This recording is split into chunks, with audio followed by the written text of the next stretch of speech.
Bismillahirrahmanirrahim. Assalamualaikum warahmatullahi wabarakatuh. Alhamdulillahi rabbil alamin. Assalatu wassalamu ala asrafil anbiya'i wal mursalin wa ala alihi wa sahbihi ajma'in, amma ba'du. Perkenalkan teman-teman semua, kami kelompok 6 daripada mata kuliah antropologi, yang dimana kami beranggotakan diantaranya saya sendiri Syifa Ulia dan saudari Indah Dwi Sari, Bintang Muhammad, dan Bagus Pribadi. Baiklah, langsung saja ke pembahasan terkait dengan judul makalah kami, yakni perubahan sosial budaya. Yang pertama yang akan disampaikan oleh saya sendiri. Apa sih pengertian perubahan daripada sosial budaya? Nah, di sini kami sudah mempersiapkan beberapa pakar yang mengemukakan pengertian perubahan sosial. Namun, kami hanya mengambil 2 orang pakar dalam menjelaskan perubahan sosial. Langsung saja, yang pertama, menurut Selo Sumarjan, perubahan sosial adalah perubahan-perubahan yang terjadi pada lembaga-lembaga kemasyarakatan di dalam suatu masyarakat yang mempengaruhi sistem sosialnya. Adapun unsur-unsur yang termasuk ke dalam sistem sosial adalah nilai-nilai, sikap-sikap, dan pola perilakunya di antara kelompok-kelompok dalam masyarakat. Nah, selain itu ada pula Kingsley Davis yang mendefinisikan perubahan sosial sebagai perubahan yang terjadi pada struktur dan fungsi masyarakat. Kemudian yang kedua ada William F. Ogburn. Beliau mengemukakan ruang lingkup perubahan-perubahan sosial meliputi unsur-unsur kebudayaan baik material maupun yang imaterial. Yang ditekankan adalah pengaruh besar unsur-unsur kebudayaan material terhadap unsur-unsur imaterial. Lanjut, yang kedua, di sini ada teori-teori perubahan sosial. Nah, para ahli filsafat, sejarah, ekonomi, dan para sosiolog telah mencoba untuk merumuskan prinsip-prinsip atau hukum-hukum perubahan sosial.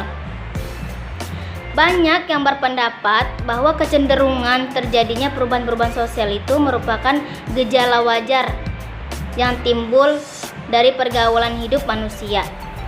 Yang lain berpendapat juga bahwa perubahan sosial terjadi karena adanya perubahan dalam unsur-unsur yang mempertahankan keseimbangan masyarakat. Banyak yang berpendapat bahwa kecenderungan terjadinya perubahan-perubahan sosial itu merupakan gejala wajar yang timbul dari pergaulan hidup manusia. Yang lain berpendapat juga bahwa perubahan sosial terjadi karena adanya perubahan dalam unsur-unsur yang mempertahankan keseimbangan masyarakat, seperti misalnya perubahan dalam unsur-unsur geografis, biologis, ekonomis, atau kebudayaan. Baiklah, mungkin akan dilanjutkan oleh teman saya. Kepada Indah Dwi Sari dipersilahkan. Baik, di sini saya akan melanjutkan yang bagian C, hubungan antara perubahan sosial dan perubahan kebudayaan.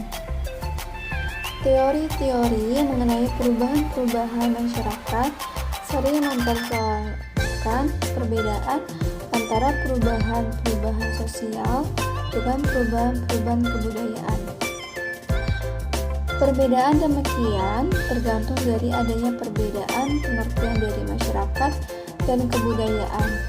Apabila perbedaan pengertian tersebut dapat dinyatakan dengan tegas, maka dengan sendirinya perbedaan antara perubahan-perubahan sosial dan perubahan-perubahan kebudayaan dapat dijelaskan. Kingsley Davis berpendapat bahwa perubahan sosial merupakan bagian dari perubahan kebudayaan. Perubahan dalam kebudayaan mencakup semua bagiannya, yaitu kesenian, ilmu pengetahuan, teknologi, filsafat, dan seterusnya. Bahkan perubahan-perubahan dalam bentuk serta aturan-aturan organisasi sosial. Sebagai contohnya, dikemukakan perubahan pada logat bahasa Arya setelah terpisah dari induknya, akan tetapi perubahan tersebut tidak mempengaruhi organisasi sosial masyarakatnya. Perubahan tersebut lebih merupakan perubahan kebudayaan ketimbang perubahan sosial. Masyarakat menurut Gilles Davis adalah sistem hubungan antara organisasi-organisasi dan bukan hubungan antara. Sel-sel kebudayaan dikatakan mencakup segenap cara berpikir dan bertingkah laku yang timbul karena interaksi yang bersifat komunikatif, seperti menyampaikan buah pikiran secara simbiolis dan bukan oleh karena warisan yang berdasarkan keturunan. Proses-proses pada perubahan sosial dapat diketahui dari adanya ciri-ciri tertentu, antara lain yang pertama adalah tidak ada masyarakat yang berhenti berkembangnya.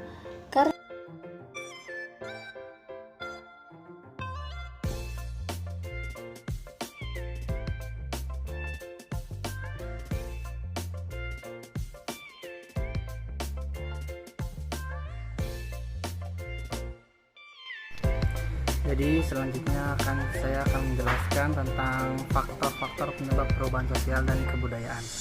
Faktor yang menyebabkan perubahan sosial dan budaya bukanlah merupakan faktor yang tunggal, tetapi menyangkut hal yang kompleks. Banyak faktor yang menyebabkan terjadinya perubahan dalam masyarakat. Suryono Sukanto menyebutkan adanya faktor internal dan eksternal yang menyebabkan perubahan dalam masyarakat. Faktor internal yaitu 1. Perubahan jumlah penduduk. Bertambahnya jumlah penduduk yang sangat cepat di Pulau Jawa menyebabkan terjadinya perubahan dalam struktur masyarakatnya. Yang kedua, penemuan baru. Penemuan juga dapat menjadi penyebab terjadinya perubahan pada masyarakat. Beberapa hal berikut contohnya: discovery adalah suatu penemuan unsur kebudayaan baru. Kedua, invention adalah discovery yang telah diakui, diterima, dan diterapkan oleh masyarakat. Yang ketiga, inovasi artinya suatu penemuan baru apabila unsur atau alat baru yang ditemukan tersebut sudah menyebar ke bagian-bagian masyarakat dan dikenal serta dimanfaatkan secara luas oleh masyarakat. Terus yang perubahan faktornya itu adalah teknologi. Teknologi dapat mempengaruhi perkembangan masyarakat, yaitu dapat mempengaruhi sebagian dari pikiran dan perilaku manusia yang akan membawa perubahan sosial budaya dalam kehidupannya. Kemudian pertentangan atau konflik. Sebagai proses sosial, pertentangan konflik merupakan proses disosiatif namun selalu berakibat negatif. Pertentangan atau konflik dalam masyarakat dapat berupa hal berikut: dari pertentangan antar individu di dalam masyarakat, pertentangan antar kelompok di dalam masyarakat, 3. Pertentangan antar individu dan kelompok, 4. Pertentangan antar generasi di dalam masyarakat. Kedua, faktor eksternal, lingkungan fisik. Perubahan lingkungan alam fisik bukan karena faktor manusia dapat membawa perubahan pada kehidupan sosial budaya. Dapat membawa perubahan sosial budaya suatu masyarakat. Bencana alam yang dahsyat dapat mengubah struktur sosial budaya masyarakat setempat. Contoh, banjir dan gempa. Kemudian faktor eksternal yaitu peperangan. Peperangan menyebabkan pada banyak aspek. Pihak yang menang pada umumnya berupaya menerapkan norma-norma dan nilai-nilai yang dianggap paling benar oleh masyarakat mereka. Kemudian kontak kebudayaan dengan masyarakat lain. Nah, banyak nih. Kontak kebudayaan antar masyarakat akan menyebabkan pengaruh positif dan negatif. Contoh, kontak kebudayaan Indonesia dengan kebudayaan Barat. Pengaruh positif yang didapat oleh masyarakat Indonesia antara lain berupa transformasi ilmu, pengetahuan, dan teknologi. Kemudian kontak dengan budaya lain yaitu merupakan tadi udah sikap menghargai hasil karya orang lain. Faktor pendorong perubahan sosial budaya yaitu kontak dengan budaya lain. Kontak merupakan proses penyampaian informasi tentang ide, keyakinan, dan hasil-hasil budaya. Adanya kontak dengan budaya lain menjadikan satu kebudayaan bertemu dan saling bertukar. informasi, misalnya kontak dagang antara pedagang Nusantara dengan pedagang India, Arab, dan Barat. Kemudian faktor pendorong perubahan sosial itu sikap menghargai hasil karya orang lain. Tidak adanya apresiasi terhadap karya orang lain menjadikan seorang enggan untuk berkarya, namun akan berbeda jika setiap orang menghargai hasil karya orang lain. Setiap orang akan berlomba-lomba menciptakan suatu karya yang bermanfaat bagi masyarakat. 3. Sistem pendidikan yang maju. Pendidikan mengajarkan seorang untuk berpikir ilmiah dan objektif. Dengan kemampuan tersebut, seorang dapat menilai bentuk kebudayaan yang sesuai dengan kebutuhan serta kebudayaan yang tidak sesuai dengan perkembangan zaman. Kemudian keinginan untuk maju. Tidak ada seorang pun yang puas dengan keadaan sekarang. Mereka umumnya menginginkan sesuatu yang lebih baik dari keadaan saat ini. Oleh karena itu, orang akan melakukan berbagai upaya guna melakukan perubahan hidup yang tentunya ke arah kemajuan. Kemudian kelima, toleransi terhadap perubahan. Sikap toleransi dibutuhkan untuk mempercepat laju perubahan sosial budaya dalam masyarakat. Adanya sikap toleransi menjadikan masyarakat lebih mudah menerima hal-hal baru. Masyarakat akan menerima hal-hal baru yang dirasa membawa kebaikan. 6.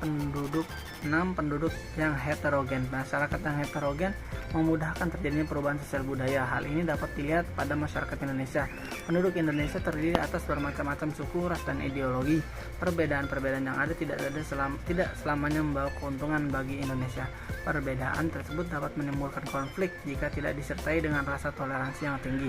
Konflik-konflik inilah yang mendorong munculnya perubahan sosial budaya. 7. Ketidakpuasan masyarakat terhadap bidang kehidupan tertentu. Setiap orang tidak akan pernah puas dengan keadaannya saat ini. Berbagai cara dan upaya mereka lakukan untuk mengubah taraf hidup. Rasa tidak puas terhadap keadaan mendorongnya melakukan berbagai perubahan. Ke-8. Sistem pelapisan terbuka. Sistem pelapisan terbuka memungkinkan terjadinya gerak sosial vertikal yang lebih tinggi. Sistem ini memberi kesempatan kepada seorang untuk maju. Terus orientasi ke masa depan atau visioner.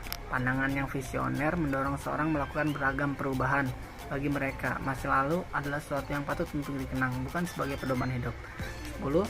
Sikap mudah menerima hal-hal baru. Suatu perubahan akan berdampak besar jika setiap orang menerima perubahan tersebut.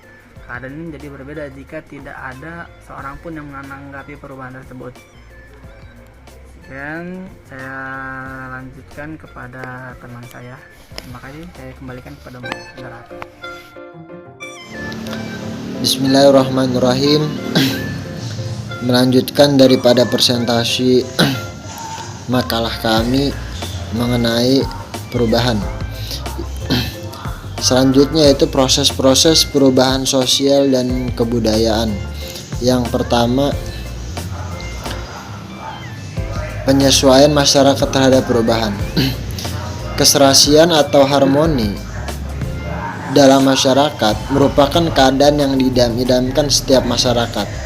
Dengan keserasian, masyarakat dimaksudkan sebagai suatu keadaan di mana lembaga-lembaga kemasyarakatan yang pokok benar-benar berfungsi dan saling mengisi. Yang kedua yaitu saluran perubahan sosial dan kebudayaan. Saluran-saluran perubahan sosial dan kebudayaan merupakan saluran-saluran yang dilalui oleh suatu proses perubahan. Umumnya, saluran-saluran tersebut adalah lembaga-lembaga kemasyarakatan yang dalam bidang pemerintahan, ekonomi, pendidikan, agama, rekreasi, dan seterusnya. Di dalamnya ada organisasi politik, organisasi keagamaan, organisasi pendidikan, organisasi ekonomi, dan organisasi hukum. Yang ketiga, disorganisasi dan reorganisasi. Pengertian yang pengertian disorganisasi adalah suatu keadaan di mana tidak ada keserasian pada bagian-bagian dari suatu kebulatan, misalnya kemasyarakatan. Agar dapat berfungsi sebagai organisasi, harus ada keserasian antara bagian-bagiannya. Yang B,